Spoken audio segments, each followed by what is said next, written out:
Okay, so have you ever thought about what happens when a whole city just gets obsessed with something totally weird? Yeah. Yeah, like what? Well, this was Mumbai back in March 2025, and it was like everyone from Colaba to Bandra, they were all looking up at these strange lights up in the sky, and social media just blew up. Oh, wow. Yeah, it was crazy. Hashtag Mumbai lights. That was the hashtag of the moment. I bet. And that's what we're going to dive into with you today. Cool. We've got this super interesting report, and basically we want to try to figure out what was going on, make sense of it all. Awesome. Yeah. Yeah, so what we look at, what's the source for this deep dive? Okay, so it's from the Nakalanabai, Okay. which is House of Lander. Okay. And it's this online report. It's really engaging. It's informal. And it's all about these curious stories from India. I see. So, right away, we're not dealing with a boring textbook here. Right. It's way more conversational. It's like getting a glimpse of what people were actually seeing and thinking back then. Gotcha. So on-the-ground reports, basically. Exactly. And what we want to do for you, the listener, is to cut through all that initial hype, right? All the theories that were flying around. Right. And really get to the core of what people were reporting and then explore all those possible explanations. Yeah. Hopefully try to make things a bit clearer because at the time it was pretty baffling. Oh, I bet. So let's just jump right in. What were people actually seeing? All right. So the report pinpoints it to around March 15th, 2025 in the evening, like 10 p.m. Okay. That's when these sightings started blowing up. Got it. And a lot of the first reports, they came from these shaky videos posted on X and Instagram. Oh, wow. So people just grabbing their phones? Exactly. Yeah, that's what you'd imagine, right? Someone sees something strange and bam, they're trying to capture it. Totally. And even the descriptions of these lights, they were all over the place. Oh, yeah, that's right. Some people were saying they look like fireflies, but bigger. Right. So you kind of start thinking maybe it's something natural, but just on a massive scale. Mm-hmm. But then others were describing these lights moving super straight and controlled. Oh, wow. Which throws a wrench in the whole natural explanation thing. Yeah, that doesn't sound like bugs. It really shows that early confusion, right? Yeah, totally. Like nobody knew what they were looking at. And the crazy part is how many people were seeing these things. Oh, yeah. The report mentions a fisherman out in Colaba, people just walking along Marine Drive, even further inland, like in Dharavi. Wow. So this wasn't just a couple of people in one spot. This was all over Mumbai. Yeah, it was a citywide thing. And there's this quote from one of the fishermen that I thought was amazing. Oh, what did he say? He said, "The lights looked like stars that had come down but didn't blink." Whoa, that's beautiful and kind of spooky. Right.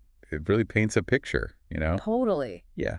So, with all these weird lights popping up everywhere, people must have been coming up with theories like crazy. Oh, absolutely. Yeah.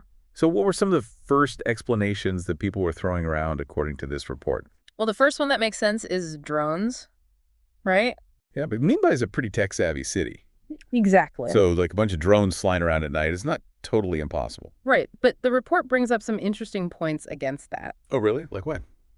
So a lot of people who saw the lights, they didn't hear any buzzing. Oh, that's weird. You'd think you'd hear something. And then on top of that, apparently the aviation authorities said they hadn't given out any permits for that kind of drone activity. Huh. So that pretty much shuts down the drone theory. Pretty much, yeah. It's a big hole in that idea. So if it wasn't drones, what about the weather? Could it have been some weird weather thing? Well, that was another idea people had. Makes sense. Like maybe it was ball lightning or some unusual air turbulence that could create light, Oh, I see. But the report says that the way these lights were moving, it just didn't fit with normal weather patterns. Okay, how so? People describe them as dancing, like they were zigzagging across the sky, stopping suddenly and then vanishing. That's wild. Yeah, that doesn't sound like any weather I've ever seen. Right. It seems too intentional, too erratic for a natural phenomenon. So if it wasn't drones and it wasn't the weather, what else could it have been? Okay, so this is where things start to get a little less conventional. Okay, I'm intrigued. The report actually brings up the possibility of something extraterrestrial. Aliens. Well, UFOs at least. Whoa. It even mentions how India has been doing more and more in space with ISRO, Yeah, right. So there's this playful idea in the report that maybe these aliens were just curious about Mumbai. Like checking out the city. Yeah, like they heard about the party and wanted to see what was up. Huh? That's funny. It's a lighthearted way of acknowledging that alien theory, right? Yeah, for sure. And then it ties in the fact that ISRO had launched a satellite the month before specifically to detect signals. Oh, wow. What a coincidence. Right. So the report points out how that timing, even if it's totally random, got people thinking maybe someone out there did find us. Yeah, I can see how that would get people's imaginations going. It's wild how quickly those ideas can take hold when you're dealing with something unexplained. Definitely. So did the report just focus on those big theories, or did they talk to people who actually saw the lights? Oh no, they totally brought in personal stories, which I thought was really cool. Oh, that's awesome. What kind of stories? So they mentioned this story about the author's cousin in Ontario, Okay. and she was looking up at these lights and she felt like they were alive. Whoa, that gives me chills. Right. And it adds this whole other layer to the event. Yeah, for sure. It's not just about lights in the sky anymore. It's about how people felt when they saw them. Exactly. It becomes this really personal experience. And I bet there were some people who didn't think it was anything special at all. Oh, yeah, totally. They mentioned this friend in Thane who was just like, oh, it's probably just laser pointers. Uh-huh. Oh, wow. So you have people thinking it's aliens and others thinking it's just kids messing around. I know, right? Yeah, It just shows how differently people were interpreting the same event. totally. So we have everything from this super mundane to the totally mind-blowing. Exactly. And then the report brings up this fascinating historical connection. Oh, yeah. Tell me about that. I remember you mentioned something before. Okay, so apparently some of the older folks in Mumbai, they remembered seeing similar lights near Elephanta Island way back in the 1970s. Really? Yeah, and they had this name for them, Devachi Divati. Devachi. It means God's lamp. Oh, wow. That's so cool. Right, and it suddenly adds this whole new dimension to the mystery because it suggests that maybe what happened in 2025 wasn't a one-time thing. Like a recurring phenomenon. Exactly, like something that's been happening for decades. That makes you wonder if those sightings from the 70s and the ones in 2025 are somehow connected. Right, or maybe it's just how these stories evolve over time, getting passed down and maybe embellished a bit. That's true, but it's still a fascinating link. Yeah, and the report even asked this question. Is what people saw in 2025 just a repeat of this Devachi Devati, whatever it was? Or is it just our memory playing tricks on us, maybe influenced by those old stories? Yeah, that's a great question. It really makes you think. It definitely makes the whole thing even more mysterious. So what's the takeaway here? What have we learned from this deep dive? Well, we know for sure that a bunch of people saw these strange lights over Mumbai in mid-March 2025. Right.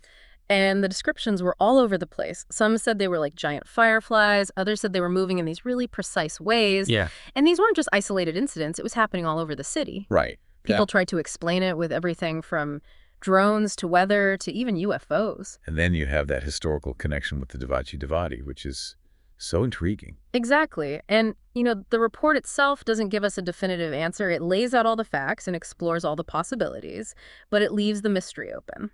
Which it keeps the conversation going. Me too. And it makes you realize that sometimes we just can't explain everything. True, even with all our technology and science, there are still things we just don't understand. Yeah, and that's kind of the big question here, right? How do we figure out what's truly extraordinary versus what's just unexplained for now? That's a good one to ponder. It makes you think about how we try to make sense of the world around us, especially when we're faced with something that defies easy explanation. Totally. And for you listening, I think that's something worth thinking about. Yeah, it is. In a world where we have incredible technology but still encounter these mysteries, how do we tell the difference between what's truly out there and what we just haven't figured out yet? I don't know, but it's exciting to think about. It really is. And, that's something we might never fully know. True, but that's part of the fun, isn't it? Yeah, the mystery keeps us curious, keeps us exploring, and maybe that's enough.